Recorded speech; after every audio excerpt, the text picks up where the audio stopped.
So I guess the question is, who is going to see value when stepping into a design of boat like this? What's going to be new and different that you need to get a clearer understanding of? And I think one of the main questions to ask yourself is, how and where will you be storing a boat like this? And then with that information, you can sort of make some sensible assessments on whether this design is going to suit you or not. What do I mean by that? Are you going to be keeping it on a swing mooring? As we can see boats around us, if you just point the camera there, that is a swing mooring where you just basically drive up to it and connect a rope to the bow. Are you going to be keeping it in a, reversing it into a marina with a finger or perhaps no finger on the side? That's going to be consideration for you as to whether you get to need to get to the cleats on the side, forward and aft, or are you going to be doing a med style mooring where many of you are going to be going bow in and you're just going to have fenders out and you just kind of squeeze your way in? Or are you going to be keeping it on a lift? That could be fork lift where they put it in the rack and stack, or your own lift at home. These are all things you need to ask yourself, and I'm sure many of you Yanks are going to write in the comments because you've got a big awesome truck and you have a trailer, and that's just dream stuff for us Aussies. We would not be able to keep a boat like this on a trailer, but I imagine you can do it somewhere in the world, and that's super cool. So come back aft and let's just touch on some of these points before we go driving. We are going to be testing out the speed, going through some waves, and then playing with the maneuverability. What I want to point out to you is a full beam cabin like this means we do have restricted access to the side decks, and we aren't able to walk up the side, and the midships cleats are not as easy to get to. So you do need to factor that in if you are going to be reversing in and you've got a finger on the side. Now, I wasn't aware of this before, but you do actually have an option to get a sliding window just in here, all right? So that does give you access to the midships cleat. It's not as good as a walk around deck, but obviously if we had a walk around deck, then we're going to lose all of this awesome space here. So that's where you need to make the assessment. Where do I see the value for myself? Do I want to have this big, beautiful space? Is that more important to me? Now, just come and have a look at the side. I want you to hang the camera over the side wheel, because see how she carries her beam from here, and now turn the camera around and look forward. She carries her beam from this aft part of the boat all the way through the midsections and forward of the windscreen. So if you hung a fender out the back here and forward, you're actually on that rail, you're actually going to protect the boat. Obviously you're going to need to secure another fender when you get off the boat and tidy her up for the evening. But what I'm saying is, if you're just coming in for a touch and go alongside, a fender here and a fender up there will suffice. So it's not the end of the world. Now, rack and stack, this is going to be a weight that a bigger forklift is going to be able to cater to. Driving it straight into a forklift will not be an issue at all. Getting to the bow, let's just do it, is quite functional. Do watch your head, okay? Here's the headroom just here, so just factor that in. This slides open and this door comes in, but it's not difficult. You're going up these stairs and then it's all pretty stock standard. So if you're picking up a mooring, it's not too much of a great distance to the waterline. A standard boat hook is going to do that for you. And then if you're doing your med style mooring, hanging fenders off this railing here and then out the aft section of the boat is going to be fine for keeping you safe, and then you can always tidy the rest up at the end of the day if necessary. So that's that. Hopefully that gave you a couple of useful insights, and you really need to start with that question in mind and then work backwards as to what design is going to suit you. But on that, let's go for a drive and see what you think about it. Okay, we've got twin V8 300s on this boat. It is rated up to 700 horsepower, so you can have twin 350s if you choose. 3.5 ton light ship, so that's without engines, fuel, water, etc. We got 442 litres on board or remaining. Myself, Will, a little bit of gear, and this boat has had some extras fitted to it. I believe things like air conditioning and a few other things. So we are moderately heavy. Let's get the boat up on the plane and we'll talk to you about what we experience. Just engine trim on this one. You can option it with trim tabs if you choose. We'll talk about that as to whether we see it's necessary. I'm just getting the revs up. 3,800, a little bit of bow raise, but I can see from now, and I'm sitting on 24 knots. Feels good, clear ahead, kayaker on starboard, feeling comfortable. So we're gonna go at a cruise speed for now. I'm just gonna go wide of this kayaker so I don't piss him off too much. And then we will be weaving our way around the rocks, and I'm going to demonstrate what we discover in a wave zone. It's not aggressive today, it's just moderate. We might have a little bit of bounce back from different directions. The wind has gone southerly in the last hour or so, so it's building up a moderate amount of chop, but nothing too much to be honest. So we'll see how we go. Maintaining 24.5 knots, really comfortable, easy sight line across the bow. I don't have any wind on me right now, but I can feel a little bit of back pressure, just touching the back of my head there. That's the wind vortices, which you will get on any cabin boat, so there might be some more wind at the back of the boat. Coming through an easy port turn now. Okay, so I duck my head to get visibility, or actually, oh no, you just do that. You can see really, really well if you get up and you can see out through this open roof. I do enjoy having this roof open, I must say. It just changes the whole experience. Obviously, close the thing if it's raining, but also factor in, we'll check that out in the walkthrough, whether we have sufficient air vents to make sure there's no build up of condensation if the roof was closed. Comfortable speed, 24 knots. I've got a fuel consumption of 60 litres per hour.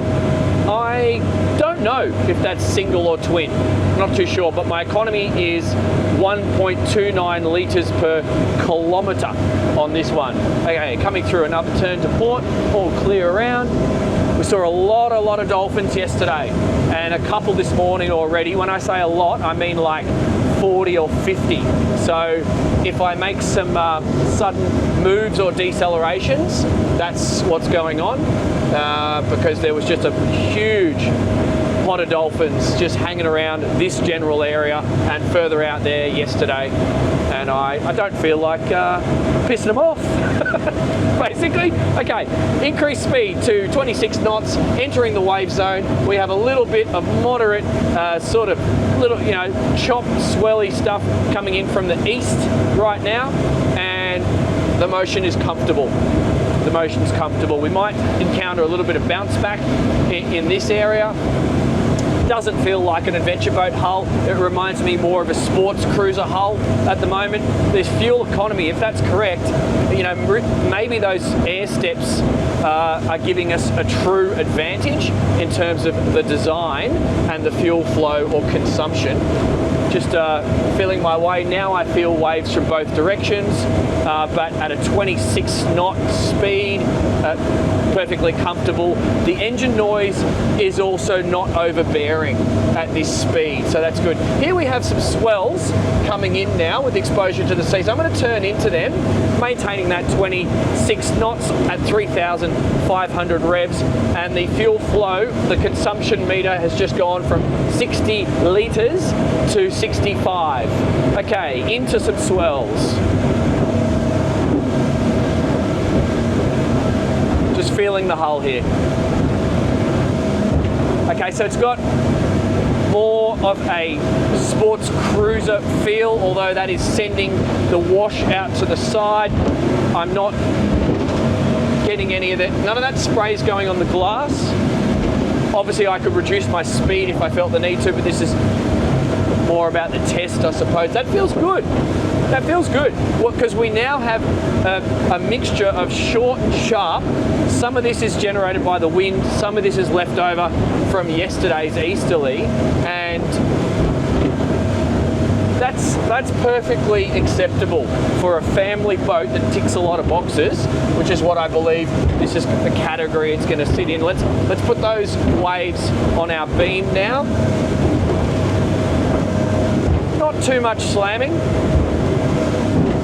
You know, I wouldn't even call it slamming at this speed. 24 knots now through the turn. 3,500 revs. Consumption hasn't really moved. 1 litre difference. Okay. Now I've got these swells on my beam. You know, I haven't really felt the need to induce trim tabs. I'm always a fan of trim tabs, and I would generally say get them at any opportunity, but the size, weight and beam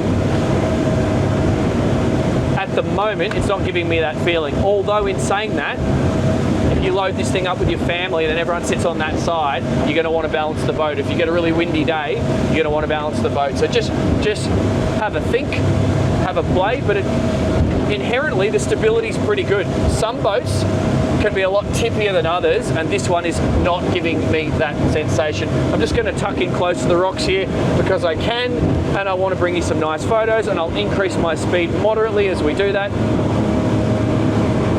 Okay, so I'm up to 3,700 revs. I hope you enjoy the photos. We go to a lot of effort to make that happen for you. Okay, so when we get into the flatter water in a sec, I'm going to be dialing the speed up a little bit. We're going around. Now I'm going down swell at 29 knots, 3,600 revs, variable to 3,800. That feels like a true sporty ride at the moment. The feedback feels good. I'm going to increase my speed. All right, 29 knots, 30 knots, entering the calmer water with the swells and wash behind me. Over some boat wash on us now. Not bad. Did that at 32 knots. We'll just do a sweeping turn around here, looking for swimmers, looking for dolphins, looking for paddlers. All clear, all clear. 32 knots. I'm going to maintain that. I'm going to increase my speed gently, gently. Traffic. Okay, I've got a couple of boats. I'm just going to weave through the middle of these ones, coming around at 34 knots, 4,200 revs, got a laser to port, got 2 tinnies to starboard. I'm going to increase my rate of turn there, turning to starboard's very, very enjoyable, no loss of visibility. Haven't felt the need to stand up whatsoever. Okay, showing my intentions, increasing my speed so he knows I'm going in front of him. Okay, 37 knots. 4,800 revs. All right, clear of the traffic. Going into some calmer water now. Let's increase our speed.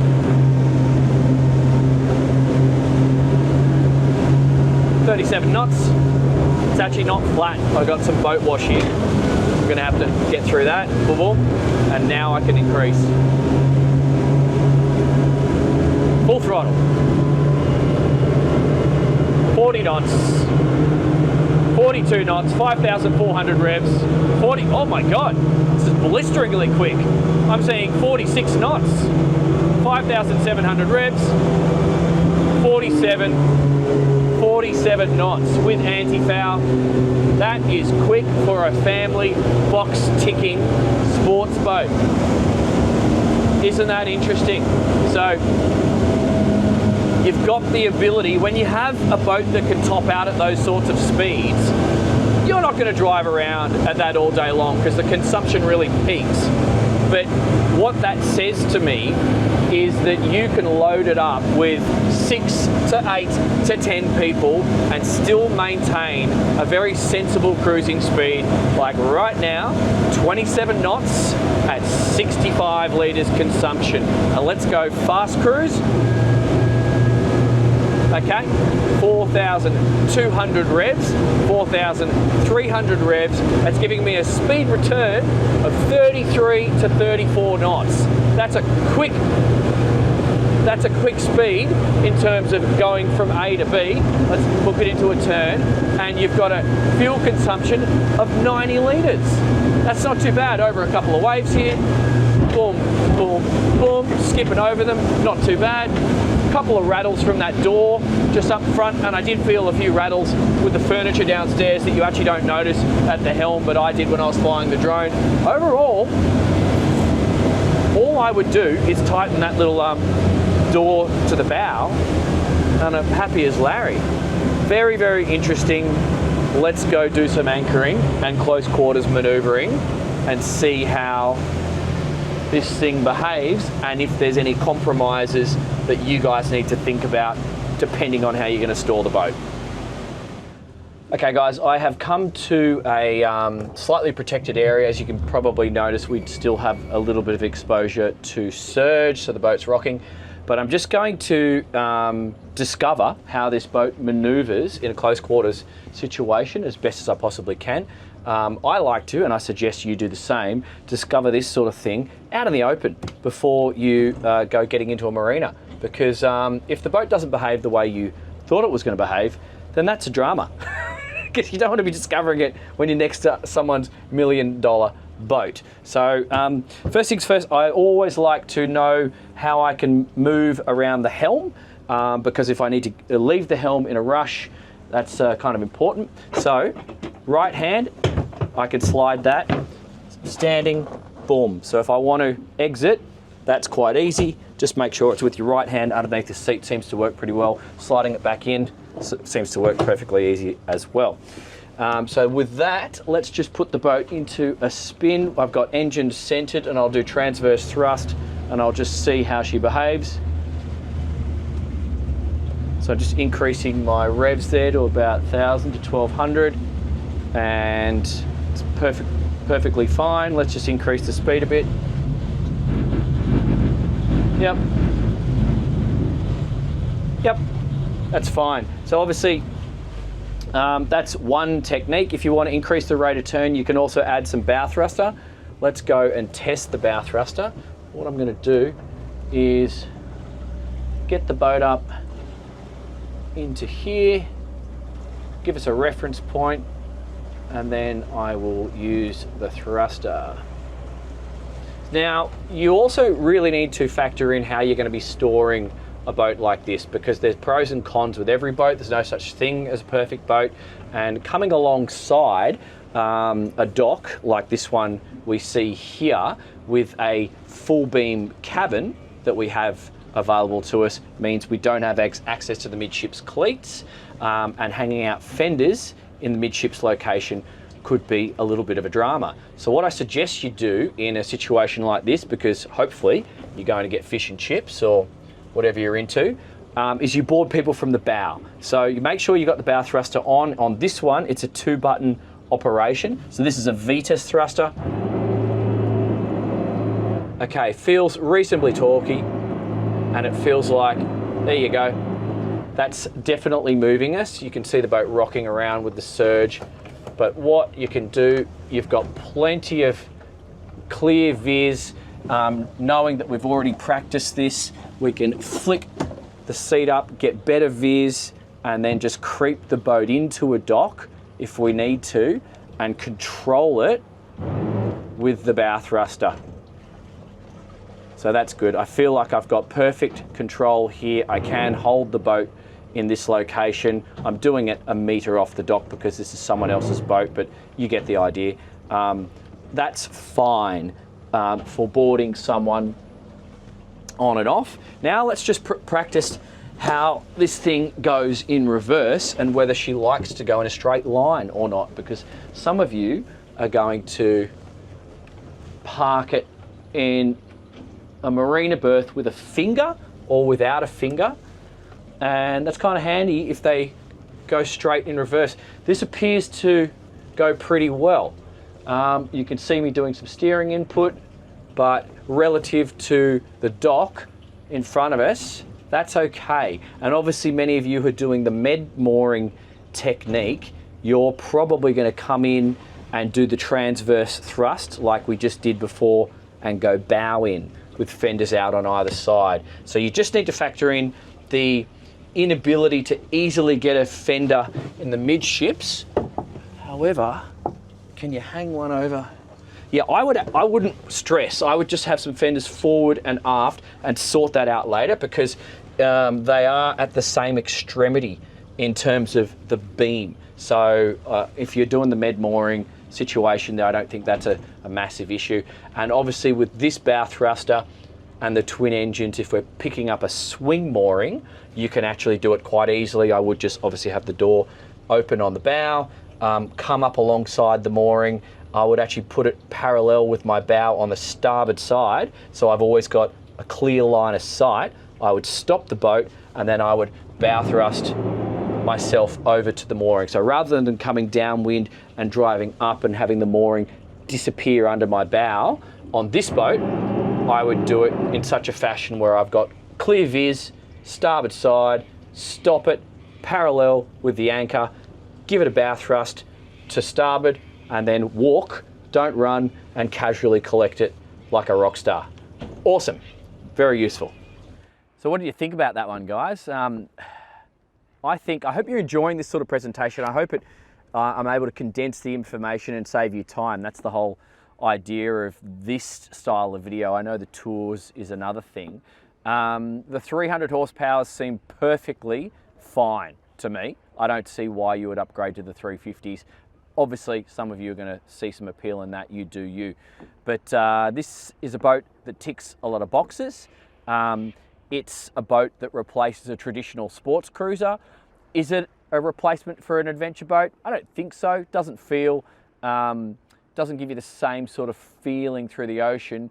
It's somewhere in the middle from a sports cruiser to a adventure boat hull. I think where the real gains are received on this boat, it's the amazing living space that we have. So that's a huge benefit. You could just take 10 people and have a good day, or 6 of you and just stay all weekend. It's that good. So yeah, let me know what you think in the comments below.